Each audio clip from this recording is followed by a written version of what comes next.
Hello again.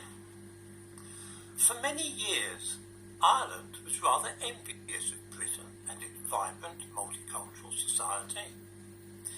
How was it that this country could enjoy all the benefits of unlimited immigration, finding strength in diversity and so on, while the Irish Republic was seemingly doomed to sit on the sidelines and endure its dreary monocultural society of white Christianity? It wasn't fair. Why couldn't they have things like the Notting Hill Carnival and all the other features that make British society today so interesting? Dear. Ireland was like a lonely white girl on a London housing estate. All her friends have little brown babies and violent boyfriends, and yet she is doomed to live quietly alone. The European Union appeared, though, like a fairy godmother, and waved its wand over Ireland, saying, "You shall have a multicultural society after all." Generously, Europe agreed to share its resources with Ireland, specifically the countless millions of Africans and Asians with which the continent is now blessed. Rather than hoggle that diversity, they offered to give Ireland its own share to the tune of 200,000 a year. And what a success the project has proved, showering innumerable blessings upon the people of Ireland.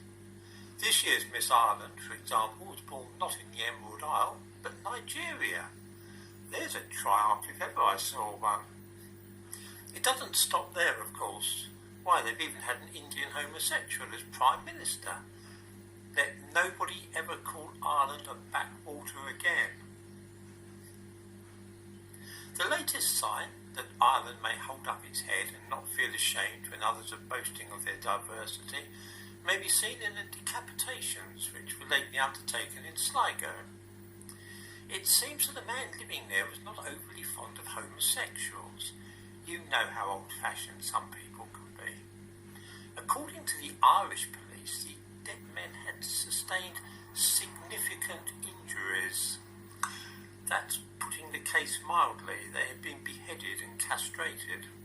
I think it fair to say that even at the height of the Troubles, nobody was ever actually beheaded in the Irish Republic, so this is a first.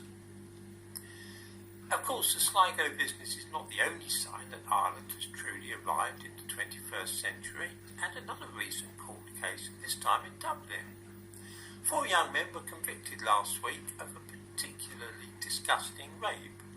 Their names were Eduardo Diaz Ferreira Filho, Ethan Nicolau, Marcos Vinicius de Silva Umbolino, and Gabriel Gomez da Roche. All came to live in Ireland a few years ago. When I was young, Ireland was famous for being on the very periphery of Europe, not quite with it, and perhaps a little backward in some ways in coming to terms with the changing world of the 20th century. Nobody could possibly level such an accusation against modern Ireland. They have shown that they are determined to catch up with the rest of us, particularly Britain, and prove that they too believe firmly that their strength lies in diversity.